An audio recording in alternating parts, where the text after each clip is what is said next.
당 내에서는 지금 친윤계, 친한계 이렇게 서로 좀 으르렁거리는 그런 상황인 반면에 당 밖에서는 윤석열 대통령을 지금 지지하는 홍준표 대구시장이 활약을 하고 있습니다.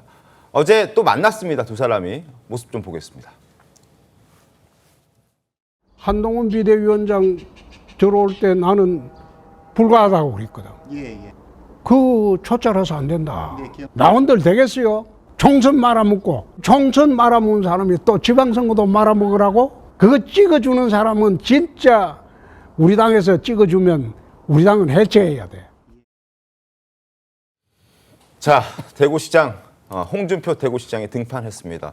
미리 잡혀져 있던 일정이라 하더라도 여러 가지 정치적 상황을 고려했을 때 굳이 만났어야 됐느냐, 그리고 만났을 때는 충분한 정치적 의도가 있었던 것 아니냐, 또 그리고 만남도 비공개였는데 이걸 굳이 공개했다는 건 그 의도가 또 깔려 있는 것 아니냐, 이런 해석들이 계속 나오고 있는 그런 상황입니다. 그리고 특히나 홍준표 대구시장은 지금 목소리 확인도 하셨지만 한동훈 대표를 향해서 워낙 비판의 목소리를 많이 내왔던 인물이기 때문에 윤석열 대통령과 한동훈 홍준표 대구시장 사이에서 과연 어떤 얘기들이 오고 갔는지도 지금 저희가 좀 짚어봐드릴 대목이기도 합니다.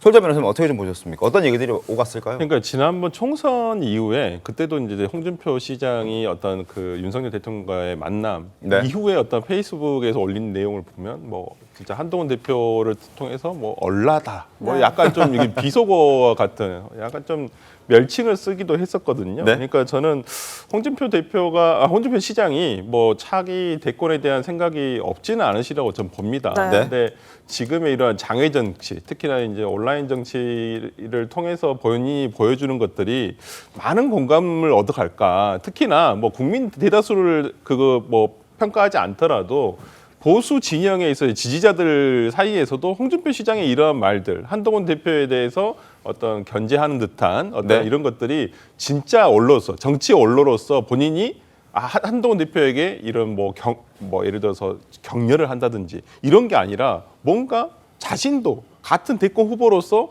뭔가 경계심을 표현한다라고밖에 보이지 않고 있다는 게 더 중요하다고 보이거든요. 저는 지금의 홍준표 시장이 오히려 한동훈 대표를 때리는 것이 본인의 입지를 더 축소시키는 거라고 생각을 해요. 그렇기 때문에 홍준표 시장이 보시기에 본인이 굉장히 정치를 오래 하신 분으로서 한동훈 대표가 굉장히 경력이 짧지 않습니까? 좀 보기에는 이건 아닌데라는 것도 분명히 있을 거예요. 그렇지만은 이걸 그냥 어찌 보면 어떤 정치적 맞수로서의 어떤 이 언사를 하는 것보다는 조금 격려를 하고 이건 이렇게 가면 어떨까라고 하는 것이 더 맞지 않나 싶은데, 최근에 홍준표 시장, 그다음에 김태흠 경남도지사 같은 경우에는 너무 이거 오히려 한동훈 대표를 키워주는 거예요. 이런 것들이. 그렇기 때문에 제 생각에는 지금 국민의힘에 오랜 정치를 했던 분들이 저는 바른 행동으로 가고 있지는 않다. 저는 그렇게 보입니다.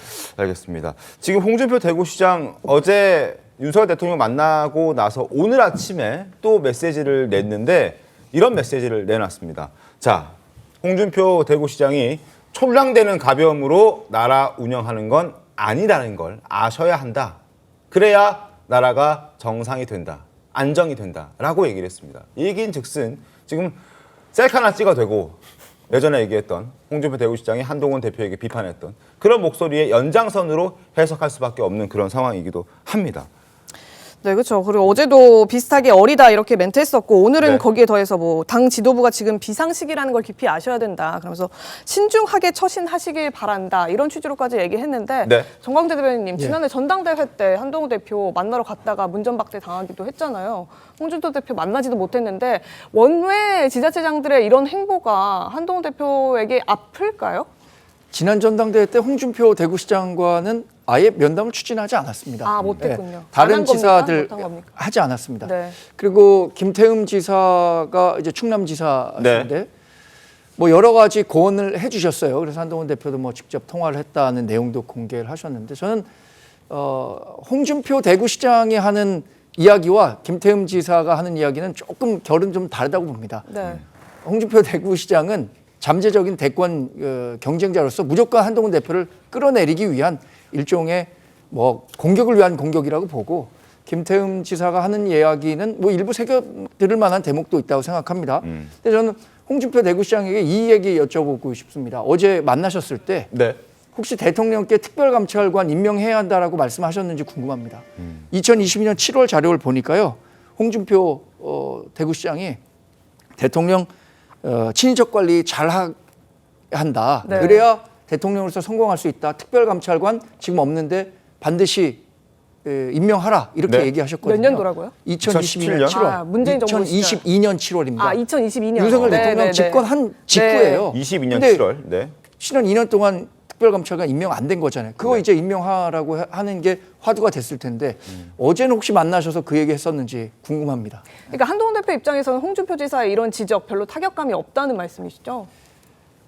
그러니까 그 한동훈 대표로서는 홍준표 대구시장은 모르겠어요. 그 대권 후보로서 경쟁 상대로 생각하시는지 안 하시는지 모르겠습니다만 계속해서 해왔던 얘기이기 때문에 네. 그냥 안 봐도 비디오가 있는 상황이잖아요. 네. 내가 무슨 행보를 하더라도 홍준표 시장은 나의 행동에 대해서 좋게 평가하지 않을 것이다. 이거 일반 유권자들도 이 정도는 정치 상식으로 알고 계신 거 아닐까요? 네.